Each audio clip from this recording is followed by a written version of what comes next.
ใจก็เดินหนีไปไกลผู้คนที่วุ่นวายหากเหนื่อยกายก็ลองพักลงตรงที่ใจมันผ่อนคลายหากวันนี้ชีวิตที่ฝันมันยังไม่เป็นดังใจไม่เป็นไรค่อยเริ่มกันใหม่พรุ่งนี้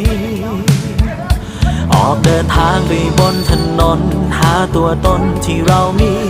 ว่าวันนี้ชีวิตที่ดีมันมีความสุขอยู่จริงไหมสิ่งที่ใจเราไขว่คว้าได้มาเพราะถูกใจหรือเพียงหวังให้ใครต่อใครเขาถูกใจทิ้งมันไปก่อนตอนที่ใจหวังในบางครั้งความคาดหวังก็ทำให้เรานั้นทุกข์ใจวางมันไปก่อนตอนที่ใจทุกข์สุขที่แท้อาจไม่มีแม้สิ่งใด